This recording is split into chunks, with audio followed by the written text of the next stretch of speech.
So, welcome to GeNoCAS. Today's speaker is Kai Mao, and his title, as you can see there, is a going down principle for the third groupoids and the Baum-Connes conjecture. Please, Kai, go ahead. Yes. So thank you very much for inviting me. And is this going to be a talk about Baum-Connes conjecture for étale groupoids? So it's part of my PhD thesis. So there are many ideas should be in depth to my advisor, actually Oyono-Oyono. Uh, so let's start with the background. Uh, Now today, for me, all the étale groupoids will be considered as second countable and locally compact Hausdorff, while the Baum-Connes conjecture for étale groupoids say that if G is the locally compact groupoids with the Hell system, A is the G-fifth algebra, then the Baum-Connes assembly map would be an isomorphism, while the left-hand side is which we call the topological K-series of G with coefficient A, which is the KKG of 0x and A for X run over all the G-compact subsets of a classifying spaces of action of G action. And the right hand set will be the K-series of the reduced cross product of A. And but we know that it's already proven to be true for groupoids that satisfying header-up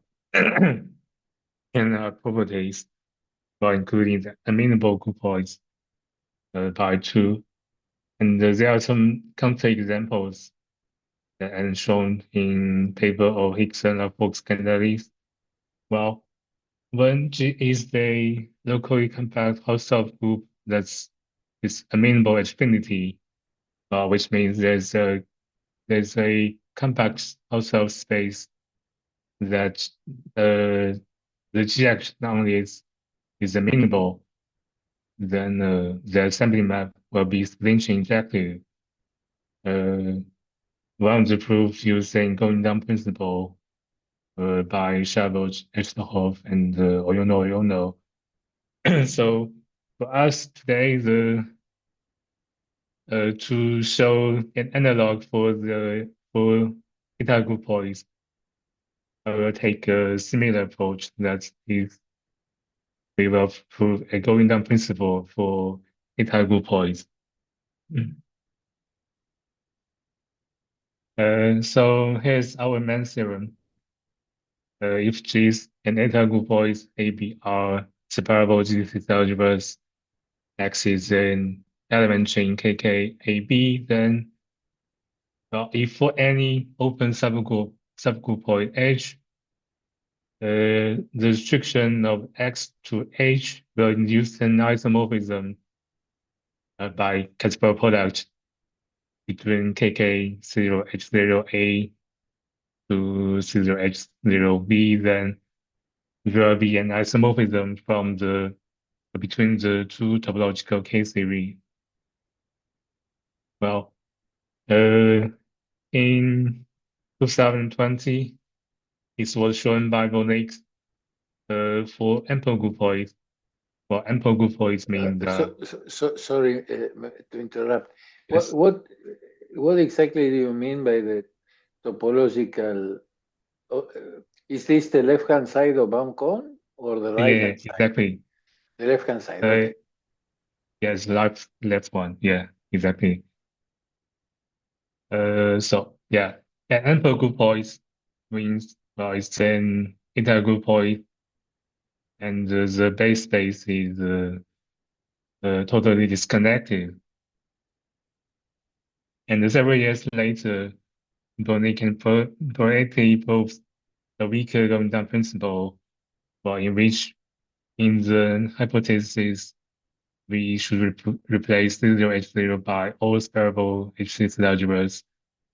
And I think it's the same paper they proved the speech exactness for étale groupoids that are strongly amenable at infinity, but in a triangulated categorical way.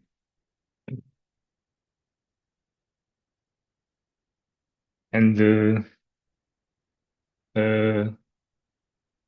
main idea for us is, well, we are going to remedy Bönicke's method for ample groupoids, but overcome some topological difficulties with a more detailed study of groupoid simplicial complexes.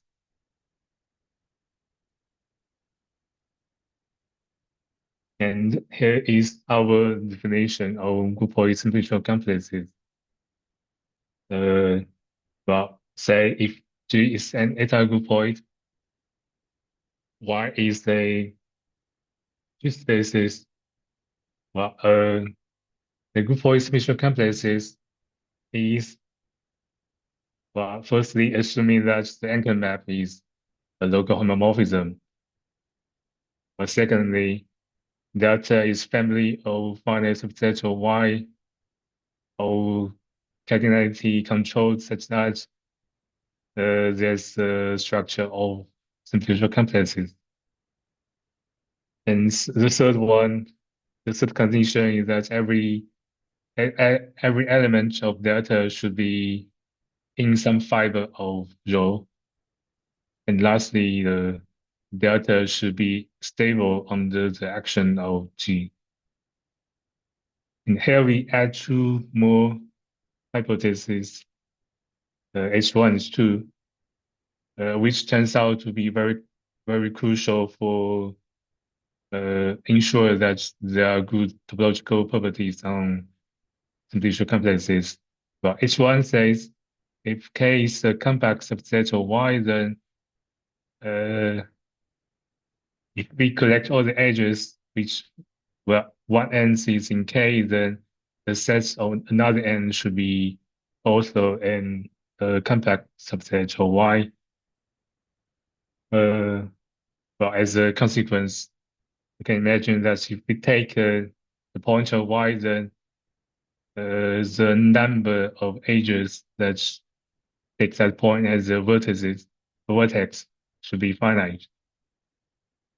And H2 say that, well, the simplicial complex delta should be closed in some sense. So if they have a net of, you have some convergent nets that vary lambda, they form some element in deltas, and so does their limit.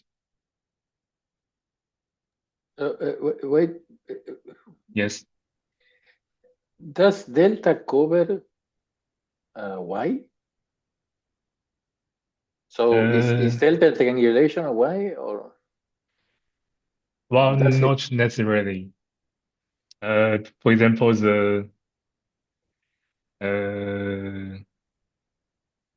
if it's zero-dimensional, then delta is a family of singletons. Then actually the points represent these singletons is not necessarily all Y. So that is very important for what we are going on. Okay. Yes, thank you. Now, if we have a groupoid simplicial complex, we define the geometrical relation as was the perfect measures on Y that takes fiber in, or takes support in some fiber, and such that the support should be elements in delta, equipped with big star topology, and and for us to have a family of co-compact G spaces to approximate e.g. we need a family of spaces called Rips complex. Well, we can define delta kg as some R fiber or some finite subsets of some R fiber of G, such that gamma 1 inverse gamma 2 is contained in K. It's an analog of the group K. So if G's group got gamma 1 inverse gamma 2 in K, just means the distance between gamma 1 and gamma 2 in word metric is controlled. And so we can see that firstly, they are well-defined distribution complexes having hypothesis H1, H2 in our definition. And they are really pop G-compact G-spaces that approximate the universal pop G-spaces.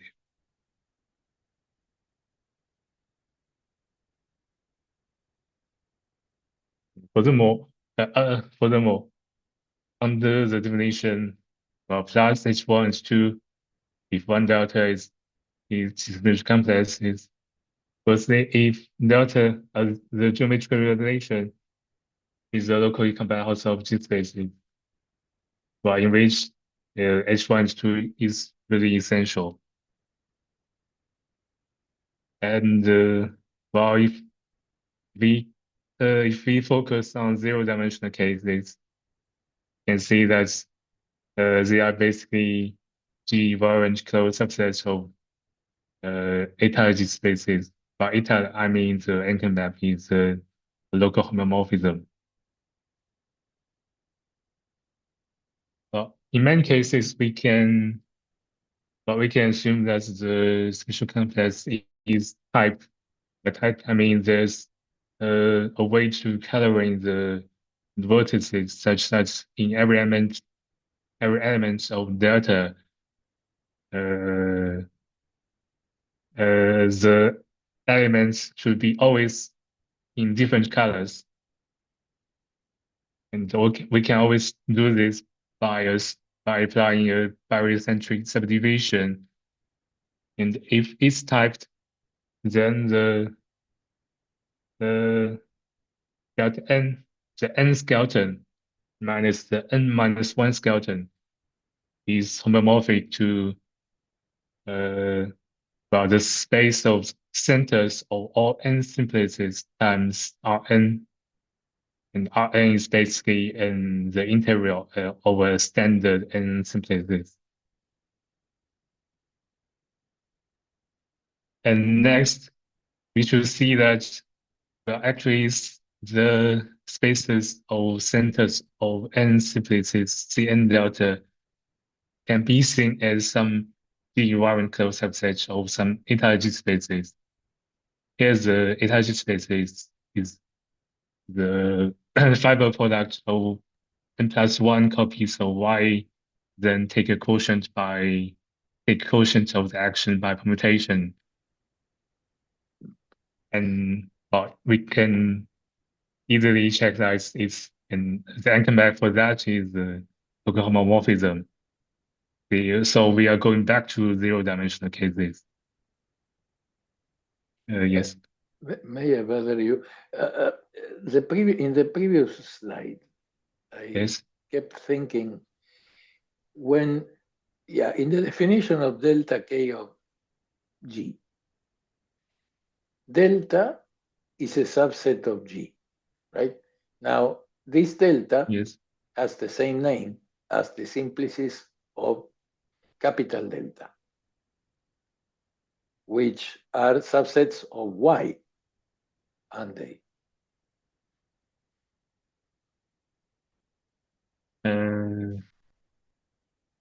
But here I'm taking G as étale G spaces.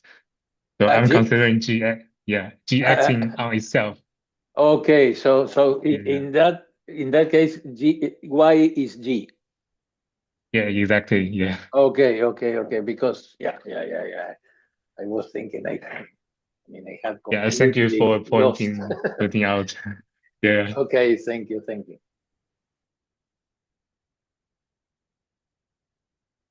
But now we have this property, well, we can say that homologically we can decompose the geometrical relation into some zero-dimensional cases.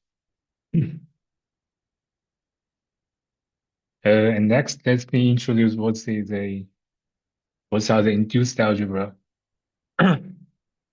Well, for group case, if G is a group, H is closed subgroup. If A is a H-sys algebra, the induction of A is a star subalgebra of the of CBGA, means the bounded continuous function from a bounded continuous map from G to A that are H equivalent, and they use a map from G over H to R that vanish as infinity of G over H. And then in Bönicke's paper, he came out the definition for groupoids and subgroupoids. Well, if G is an étale groupoid, H is an open subgroupoid that's open in H0. A is the H6 algebra. Then the induced algebra should be defined of the subalgebra of bounded continuous section from GH0 to such a balanced product. Here's the categorical A is the associated C0 G0. But if here V A is a H6 algebra, so it's a C0 H0 algebra. So the categorical A is associated C star bundle over H0. And yes. Yeah, do you mean that Bönicke's definition is different from the one above, or that it's equivalent in that particular case? No. Yeah. So the difference is that above they are groups, and below yeah, they are groups. Okay. Yeah, full groups, there's only one fiber, so paragraph A is just A itself. Yeah. Okay, thanks. Yeah. Now in the induced algebra, int A is the bounded section from GH0, such as they are H equivalent, and the vanish infinity of H vanish as infinity of GH0 quotient H.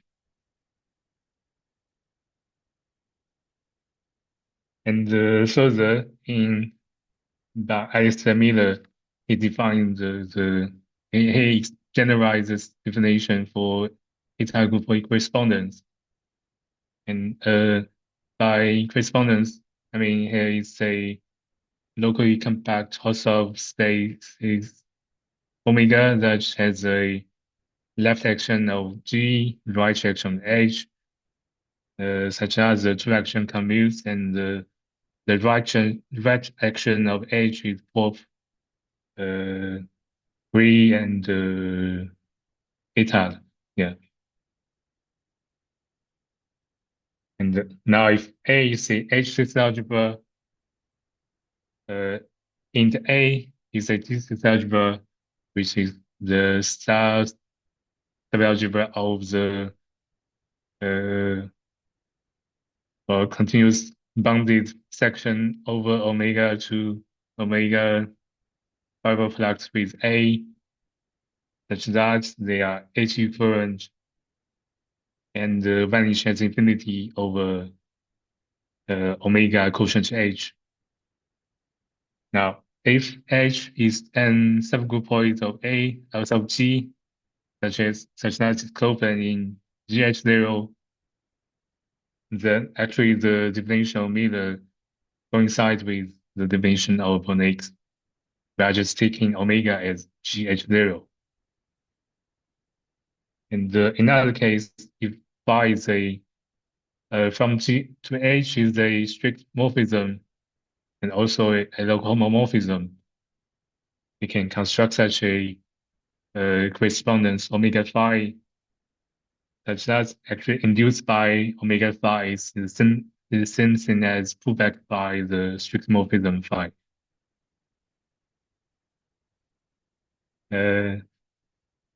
Here I need to emphasize why I need a condition that well, H should be Clopen in GH0.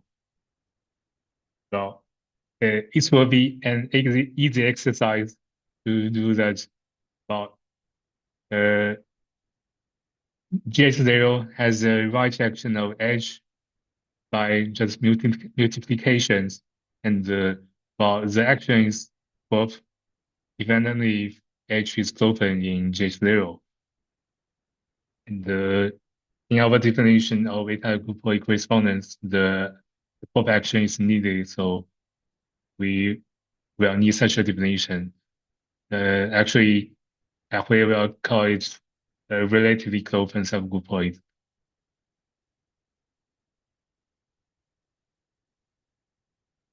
Now I will tell you why we should consider such inductions, because, well, if we have now fourth action of some discrete groups on locally compact Hausdorff space Z, then for every point Z and the open neighborhood U, there will be some smaller open neighborhood V such that V is stable under the action of the stabilizer of Z.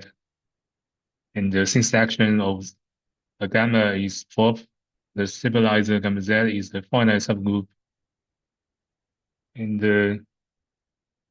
for any gamma outside of the stabilizer gamma Z, gamma V intersect with V will be empty. And that will imply that the orbit gamma V will be homomorphic to the balance product with of gamma with V. Here's the balance product means gamma Z acts on the right of gamma and the left of V. So we can think gamma times V is a gamma Z space, and we taking quotient by that action.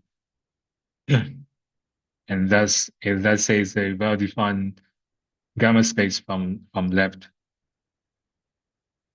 Now, if we consider the action of étale groupoid, if G is an étale groupoid, there is a property spaces, then we will have a similar local structure, say that where Z in the open neighborhood U, there will be a smaller open neighborhood V, and some both open subgroupoid H, such that with H equivalent and well, for any gamma outside of H, gamma V intersect with V will be empty.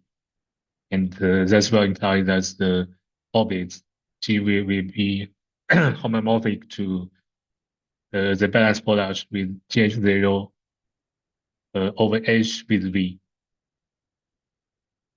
So you can see that here the analog for a binary subgroup will be a both open subgroupoid. And naturally, here's a balance product is actually exactly the commutative cases of induction. So C0 of H0 times V will be naturally isomorphic to the induction cis algebra of C0V.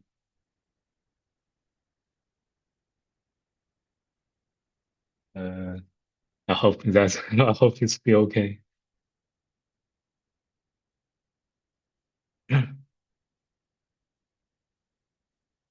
The next step, a case step in Bönicke's paper will be such a compression isomorphism. We say if G is an étale groupoid, H is a open subgroupoid. Now, if G is H-sys algebra, B is G-sys algebra, then KKG induced A, B will be isomorphic to KKH of A and the restriction of B to H. Well, actually, Bönicke proved it in a very direct way. And here we have the bi-categorical proof. Now, the idea is, but imagine that we are sending a étale groupoid G to the Chabert category KKG, while the Chabert category KKG means its objects are the spherical G-sys algebras, and the morphism, say morphism between A and B are elements of KKG AB. So the composition of the morphism is just the Chabert product. So now on zero cells, we are sending the groupoids to Chabert categories. On one cells, we will send the correspondence omega to an induction functor from KKH to KKG, which was defined by Miller. And on two cells, we will considering sending equivalent continuous maps from omega 1 to omega 2, which means it's a morphism between correspondence, or a natural transformation between the two the two induction functor, and plus some more details. And well, it's not easy, but after proving some identities, we can prove that this data will actually form a pseudo functor from the bi-category of étale groupoid in correspondence to the strict two category of all the Chabert categories. And you can imagine that's pretty a very generalization of functoriality of the equivalent Chabert category.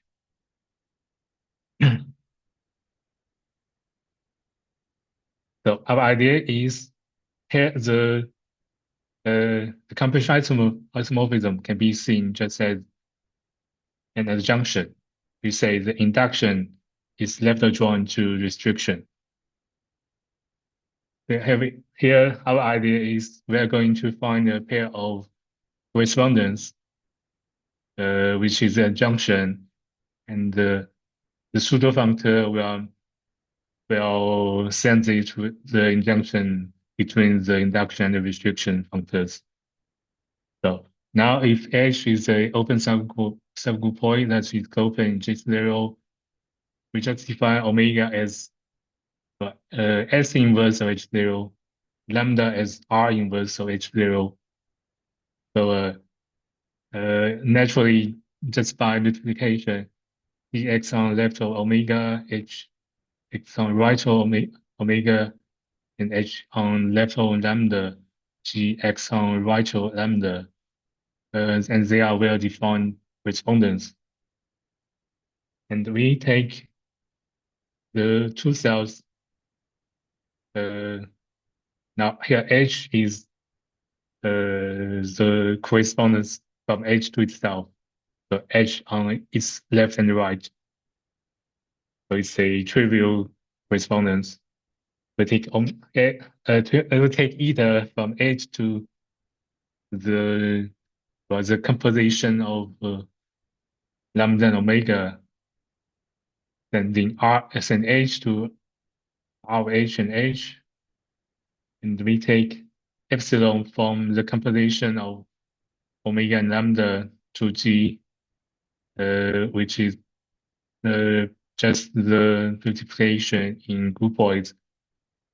then we can check that we have a following triangular identities, and that says that omega is lambda joint in lambda in the bicategory of étale groupoids. And since we have a pseudo functor, we can conclude that the induction by omega is lambda joint to induction by lambda. Well, here induction by omega is just Bönicke's subgroup induction functor, and the induction by lambda is basically the same thing as the restriction functor. So like that, we prove the induction restriction the junction.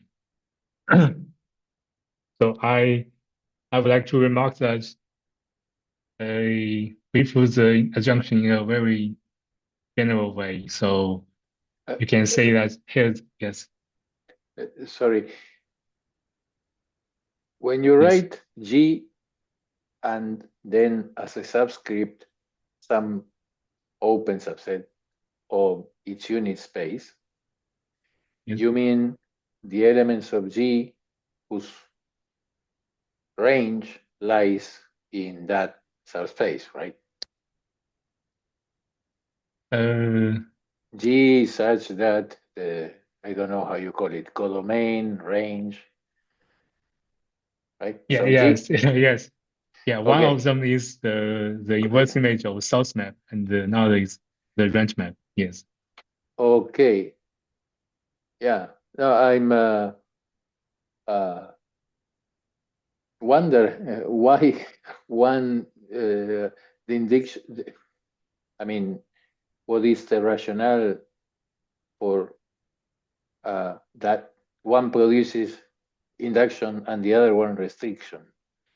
Is there, I mean, some heuristic reason why this is so?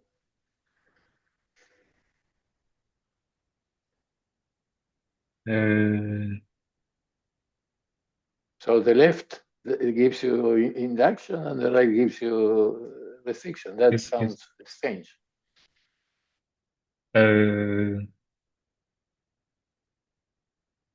But if you want to check induction by lambda, I imagine that for H is G, G is H, omega is G, H0.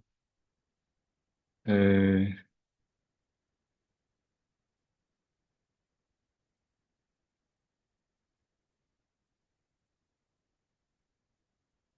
omega quotient G is basically H0.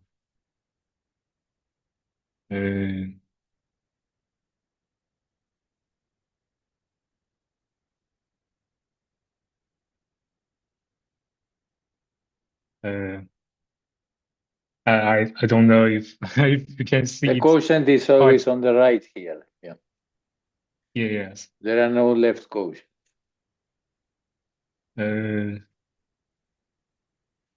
Well, the left action is for. I mean, maybe that's what makes the difference. That's what I'm saying.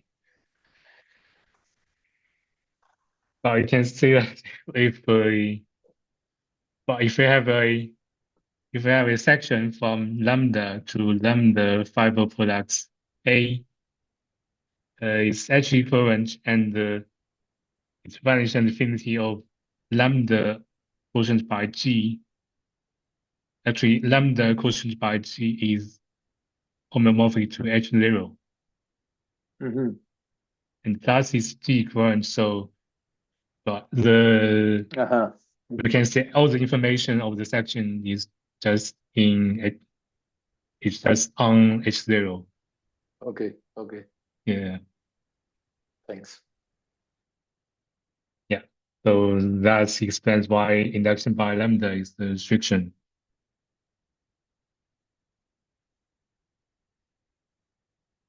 Yeah, I would like to remark that as we can see this adjunction in the bicategory étale groupoid is very, but it's I can say it's the source of all kinds of induction restriction adjunction. For example, in representation theory, we have the Frobenius reciprocity, And so this is a meta junction. So let's move on. And finally, we are going through our main theorem. So let's go. Here's our setting. Say that G's data group points DP are GC algebras H with H is element in KKAE. Then assume that for all open subgroupoids H, Caspar product with restriction of X to induce an isomorphism from KKH of C0H0 restriction of A to KKH of C0H0 and restriction of B. And just for convenience of writing, let's say that if H of some groupoid of G or G itself, and there is a H space, we'll say that lambda HZ is the map defined by Caspar product with the restriction of X.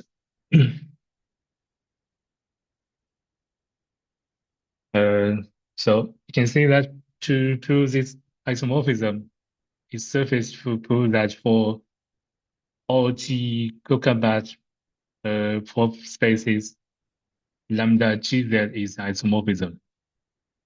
And since we are using Rips complex to approximate EG, so it's suffice to prove the case that there is some geometrical relation of some co-compact G-dimensional complexes.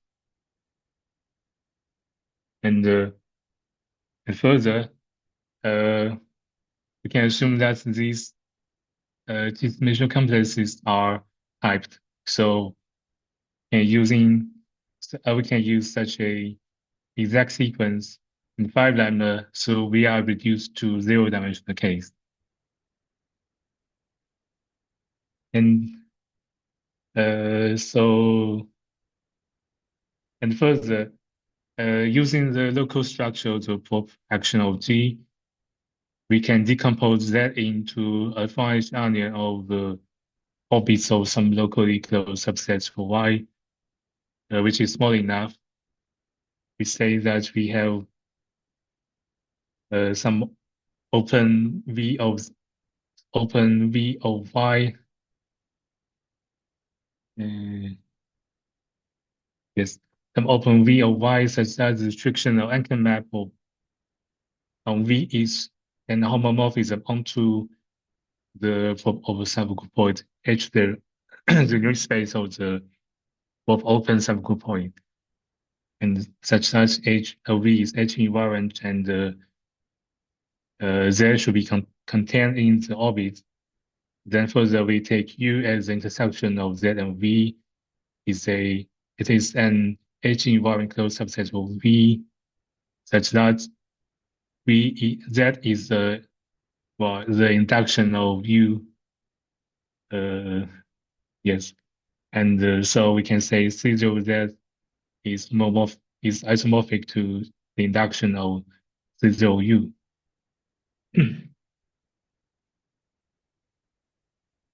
Now, in this case, we say that the restriction of anchor maps V onto H0, so V is basically just H0. So by assumption, we have already lambda HV is an isomorphism. Now, if we look at some smaller spaces, V minus U is an open subset, but I say it's an H invariant open subset of V. Now we take a smaller open subgroupoid by restricted on rho of V minus U, then actually V minus U can be seen as induction of rho minus u. Because we must use equivalent. And by the compression isomorphism, the two map are equivalent. So we have the isomorphism for lambda hv and lambda hv minus u. Then using that sequence and the 5 lemma, we can say that lambda hu is isomorphism. Then we say that the actually z is induction of u. So by the induction strict junction, lambda gz is equivalent to lambda hu, and so lambda gz is isomorphism. So we finish the proof.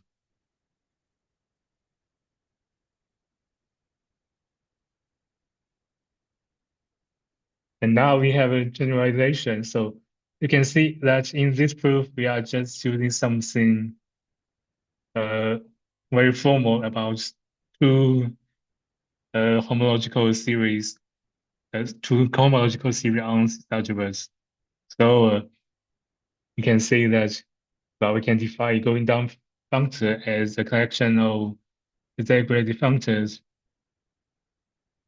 for every either open subgroup of G or G self, that they are homological functors, and there should be a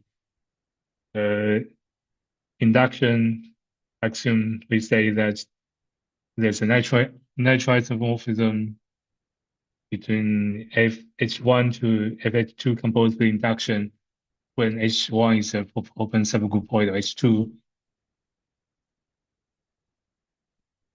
And the nature transformation between the two family of functors that we should consider will be the going down functors, which means that the collection of natural transformation that is compatible with suspension and induction.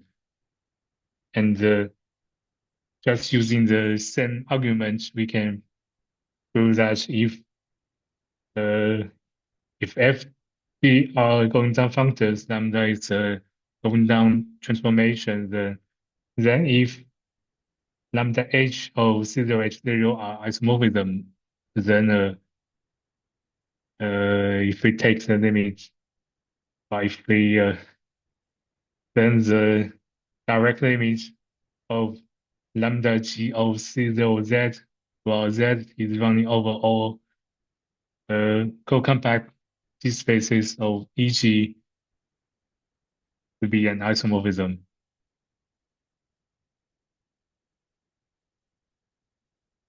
And finally, let's see how it can be applied to Baum-Connes conjectures for étale groupoids.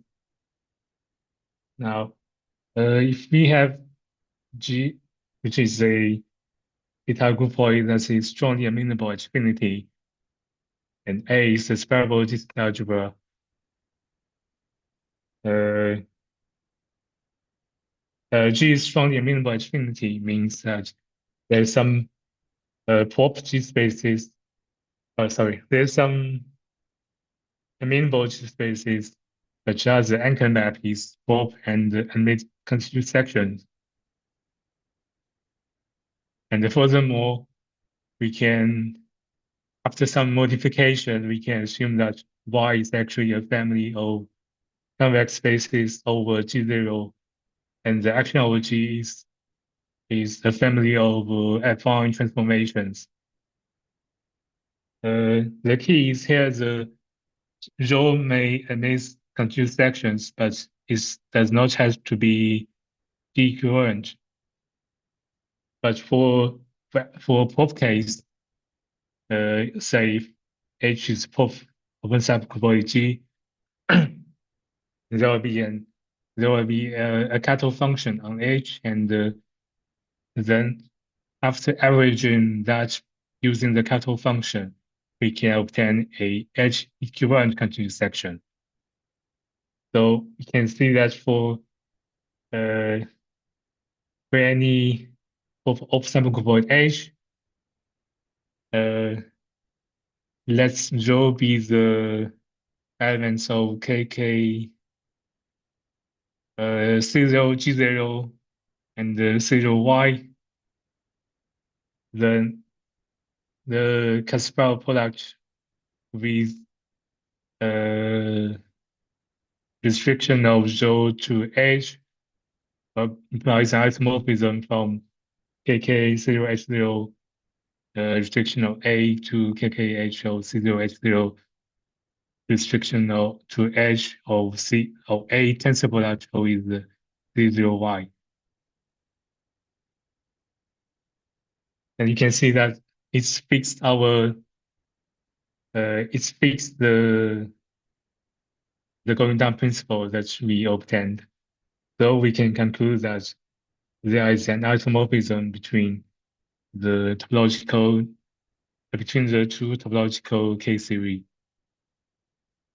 Then in such a commutative diagram, you can see the square and the left side and the bottom arrow are isomorphism, but the bottom we know that it's equivalent to the assembly map for G cross Y A, and G cross Y is the amenable groupoid. So we know that this assembly map here is an isomorphism. So the left and the bottom are isomorphism. So the assembly map rho G A is switching injective, and that is our proof.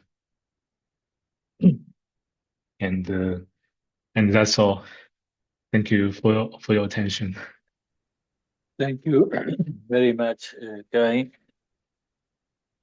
I think some of the structure that you mentioned, these FNs, this family of FNs, there is a related concept called the Mackey functor. So is that an instance? Yeah, I have heard about that. Okay. Okay, so it's a cohomology theory that is compatible with induction. So I think in the group case, at least, I mean, in Davis, Luke have a notion of what an equivariant theory is, and it comes with induction factors and so on, induction restriction. Yeah, so I guess yeah. So the whole point is that that you can do this for groupoids, right? Yes. Because for groups it sounds like something reasonable. But actually, it covers the Yeah. discrete group case. It includes the group case. Yeah, sure. Yeah. Sure. But actually, the problem is we for locally compact Hausdorff groupoids,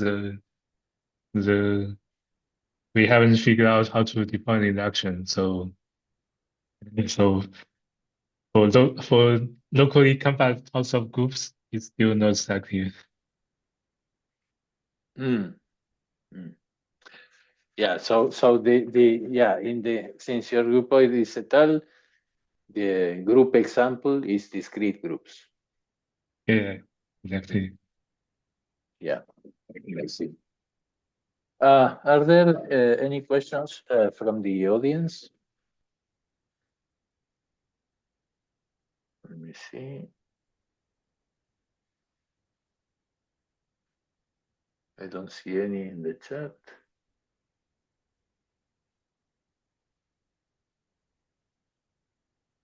Okay. So if there are no more questions, I will end the recording here.